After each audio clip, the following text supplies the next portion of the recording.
আসসালামু আলাইকুম। ৮৫০ বছর আগে লক্ষণ সেন পালিয়েছিল, আপনিও পালালেন, একথা বললেন জামাতের আমির।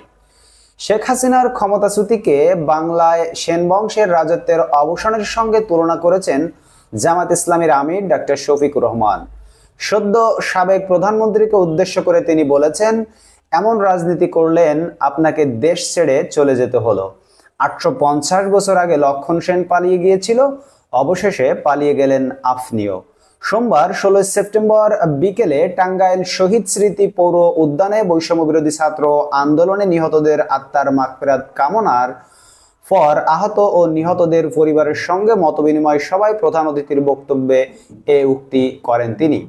আওয়ামী লীগের ১৭.৫ বছরে দেশের ১৫ কোটি মানুষ মজলুম ছিল উল্লেখ করে ডাক্তার শফিকুর রহমান বলেন, এ জাতি বন্দিত্বের নিকট বাধা ছিল, মুখে ছিল তালা, হাতে হ্যান্ডকাপ, পায়ে ছিল বেড়ি।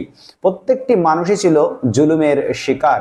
তিনি বলেন, শেখ হাসিনা যেটা কালিমা হিসেবে জাতির কপালে লিখে দিতে চেয়েছিলেন, জাতি এটা তাকে ফিরিয়ে দিয়েছে।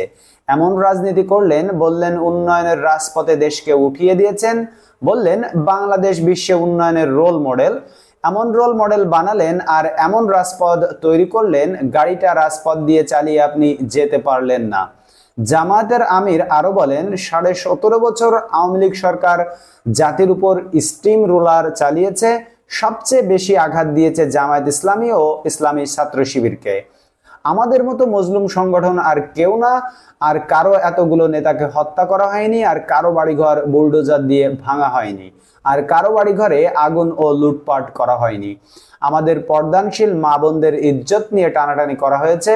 সাংবাদিকদের নির্যাতন নিয়ে তিনি বলেন, যে সাংবাদিক ভাই বিদেশে বসে অন্যায় জুলুমের বিরুদ্ধে কথা বলেছেন, দেশে থাকা তার বোনকে টেনে নিয়ে টানা হেঁচড়া করা হয়েছে। কোনো ভাই ফেসবুকে কিছু লিখলে আজরাইল রূপে ডিবি তার ঘরে গেছে, তাদের হেনস্থা করা হয়েছে। জেলা জামাত ইসলামীর আমির আহসান হাবিব মাসুদের সভাপতিত্বে সভায় বিশেষ অতিথি ছিলেন কেন্দ্রীয় কমিটির নির্বাহী সদস্য অধ্যক্ষ ইজ্জতুল্লাহ ও ডক্টর মাওলানা খলিলুর রহমান মাদানী।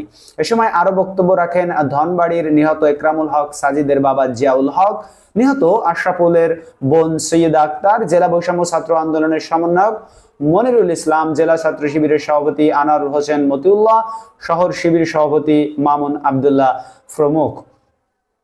বন্ধুরা, আপনারা যে যেখান থেকে আমাদের ভিডিওটি দেখছেন আপনাদেরকে অসংখ্য ধন্যবাদ। আপনারা আমাদের চ্যানেলটিকে সাবস্ক্রাইব করে রাখুন এবং আমাদের এই ভিডিওতে একটি লাইক দিবেন। দেখা হবে পরবর্তী ভিডিওতে অন্য কোনো খবর নিয়ে। সে পর্যন্ত আপনারা সকলে ভালো থাকবেন। আল্লাহ হাফেজ।